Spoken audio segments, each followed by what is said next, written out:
जर हा फक्त हार्ट अटॅक होता तर पोस्टमॉर्टम का झाला नाही आणि शरीरावरती निळे डाग कसले होते? एका देशाचा पंतप्रधान परदेशात अचानक मृत्यू पावतो, ना स्पष्ट कारण ना पूर्ण तपास, आणि काही फाईल्स आजही बंदच आहेत. 1966 एक रात्र आणि एक रहस्य जे आजही संपलेलं नाही. लाल बहादूर शास्त्री यांचा मृत्यू खरंच नैसर्गिक होता की त्यामागे लपलेलं आहे एक असं रहस्य जे कधीच बाहेर येऊ दिलं गेलं नाही? साल 1966, थंड हिवाळ्याची एक रात्र, परदेशातील एक शहर आणि भारताचे पंतप्रधान अचानक मृत्यू पावतात. कोणताही मोठा आजार नाही, कोणतीही पूर्वसूचना नाही, आणि काही तासात सगळं संपतं. अधिकृतपणे सांगितलं जातं हृदयविकाराचा झटका. पण प्रश्न असा आहे, जर हे खरंच इतकं साधं होतं तर आज 50 वर्षांनंतर सुद्धा हा विषय इतका गूढ का? तर ही कथा आहे लाल बहादूर शास्त्री यांची, एक साधा, प्रामाणिक आणि लोकांच्या मनात स्थान मिळवलेला नेता. जय जवान जय किसान म्हणणारा हा नेता अचानक गेला, पण त्याच्या मृत्यूभोवती जे प्रश्न उभे राहिले त्यांची उत्तरं आजही कुणाकडेच नाहीत. 1965 मध्ये भारत आणि पाकिस्तान यांच्यात युद्ध सुरू झालं होतं. परिस्थिती अत्यंत तणावपूर्ण होती.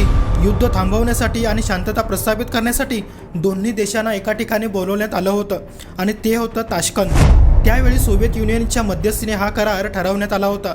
अनेक दिवसांच्या चर्चेनंतर अखेर 10 जानेवारी 1966 रोजी ताश्कंद ॲग्रीमेंट साईन करण्यात आली होती. तेव्हा तो दिवस भारतासाठी महत्त्वाचा तर होताच. युद्ध संपलं होतं, देशाला शांततेचा मार्ग मिळाला होता. शास्त्रीजींनी आपलं काम पूर्ण केलं होतं, पण कुणालाही माहिती नव्हतं की हीच त्यांची शेवटची रात्र ठरणार आहे. करार साईन केल्यानंतर रात्री शास्त्रीजी आपल्या निवासस्थानी परतले होते. सगळं सामान्य होतं. त्याने कुटुंबियांशी फोनवरती बोललं होतं. काही वेळ विश्रांती घेतली, पण मध्यरात्रीनंतर अचानक त्यांची तब्येत बिघडायला लागली. काही मिनिटातच परिस्थिती गंभीर झाली आणि काही तासात त्यांचा मृत्यू झाला. सकाळी बातमी आली, भारताचे पंतप्रधान लाल बहादूर शास्त्री यांचं हृदयविकारच्या झटक्याने निधन झालं. सगळं खूप वेगाने घडलं, पण इथूनच सुरू झाली खरी मिस्ट्री. आता इथे काही प्रश्न सुद्धा उभे राहिले. त्यातला पहिला आणि सर्वात मोठा प्रश्न होता, पोस्टमॉर्टम का झाला नाही?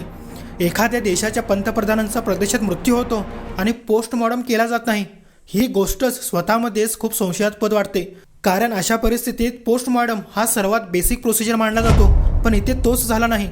दुसरा प्रश्न होता, शरीरावरती निळे डाग पडले होते. शास्त्रीजींच्या कुटुंबियांनी सांगितलं की त्यांच्या शरीरावरती काळे आणि निळसर डाग होते.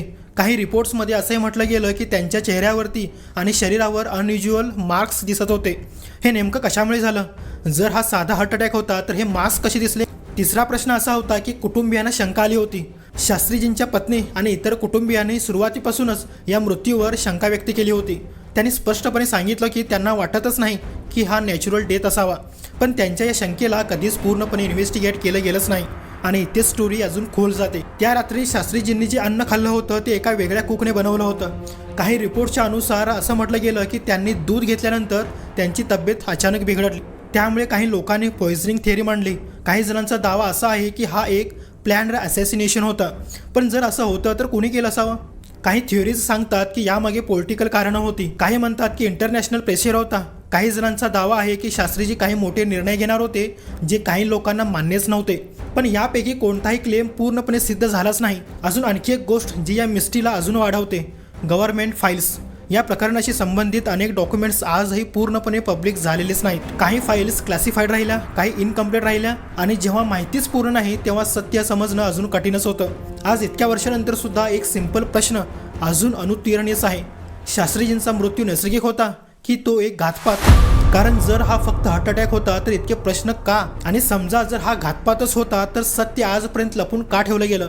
कदाचित उत्तर कुठेतरी दडलं गेलंय. कदाचित काही लोकांना ते उत्तर माहिती सुद्धा आहे, पण ते बाहेर येऊ द्यायचं नाहीये. लाल बहादूर शास्त्री यांच्या मृत्यूनंतर भारतात शोककळा पसरली होती, पण त्या शोकामागे एक शांत प्रश्न सुद्धा सतत उभा राहिला. नेमकं काय झालं त्या रात्री?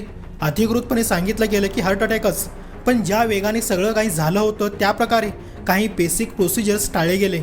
त्यानेच संशय अधिकच वाढत गेला आणि इथूनच सुरू झाला वेगवेगळ्या थिअरीज ज्या आजपर्यंत लोकांमध्ये फिरतच आहेत. सर्वात प्रसिद्ध थिअरी म्हणजे पॉइझनिंग थिअरी. तर काही लोकांचा विश्वास असा आहे की शास्त्रीजींना विष देण्यात आलं होतं, कारण त्यांच्या शरीरावरती दिसलेले निळे डाग, अचानक तब्येत बिघडणं आणि पोस्टमॉर्टम न होणं या सगळ्या गोष्टी एकाच दिशेने इशारा करत असल्यासारख्या वाटत होत्या. काही रिपोर्टमध्ये असे सांगितलं गेलं की त्या रात्री त्यांनी अन्न किंवा दूध घेतलं, त्यानंतरच त्यांची प्रकृती अचानकच बिघडली. पण इथेच प्रश्न निर्माण होतो, जर पॉइझनिंग झाली तर कुणी केली? काही लोक याला इंटरनॅशनल कॉन्स्पिरसी म्हणतात. कारण त्या काळात कोल्ड वॉर सुरू होताच. ताश्कंदमध्ये झालेला करार हा फक्त भारत आणि पाकिस्तानपुरता मर्यादित नव्हता, तर त्यामागे मोठ्या शक्तींचा प्रभाव देखील होता. काही जणांचा दावा आहे की शास्त्रीजी काही अशा गोष्टींवरती सहमत नव्हते ज्या इतर देशांना हव्या होत्या. यानंतर दुसरी थिअरी अशी आहे की पॉलिटिकल कॉन्स्पिरसी. काही लोकांचं म्हणणं असं आहे की भारतात काही लोकांना शास्त्रीजींची वाढती लोकप्रियता धोकादायक वाटत होती. ते एक स्ट्रॉंग आणि इंडिपेंडेंट लीडर म्हणून पुढे येत होते. त्यांच्या निर्णयांमुळे काही शक्तिशाली लोकांना धोका वाटत होता, त्यामुळे त्यांना मार्गातून हटवण्यात आलं असा आरोप देखील केला. पण या थिअरीला ठोस पुरावे सुद्धा नव्हतेच, फक्त शंका आणि अनुत्तरित प्रश्न. आणखी एक महत्त्वाचा मुद्दा म्हणजे इन्व्हेस्टिगेशनची कमतरता. इतक्या मोठ्या घटनेनंतर सुद्धा कोणतीही थ्रू आउट ट्रान्सपरंट इन्व्हेस्टिगेशन झालीच नाही. ना प्रॉपर फॉरेन्सिक ॲनालिसिस, ना डिटेल्ड मेडिकल रिपोर्ट. ज्या गोष्टी सहज स्पष्ट होऊ शकल्या असत्या त्या कधीच फुल्ली क्लॅरिफाय झाल्याच नाहीत.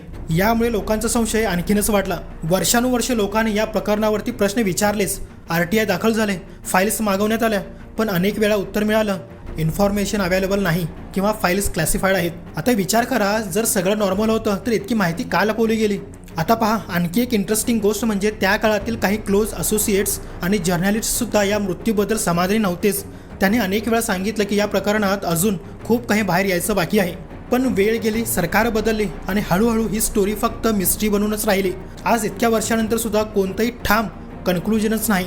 ना पॉइझनिंग सिद्ध झालं, ना हार्ट अटॅक पूर्णपणे एक्सप्लेन झाला. म्हणजे सत्य अजून कुठेतरी अडकलंच आहे. काही लोक म्हणतात इतक्या वर्षानंतर सत्य शोधणं अशक्यच आहे, पण काही जण अजूनही विश्वास ठेवतात की एक दिवस सगळं बाहेर येईलच. पण कदाचित तो दिवस कधी येणारच नाही, कारण इतिहासात काही सत्य अशी असतात जी फाईलमध्ये बंद राहतात आणि कायमची गुपित बनूनच जातात. आणि लाल बहादूर शास्त्री यांचा मृत्यू कदाचित त्यापैकीच एक आहे. तर ही फक्त एका नेत्याची मृत्यूकथा नाही, ही आहे त्या प्रश्नांची कथा ज्यांची उत्तरं कधीच मिळाली नाहीत. आणि आजही जेव्हा आपण मागे वळून पाहतो तेव्हा एकच प्रश्न पुन्हा उभारतो, तो मृत्यू होता की घातपात.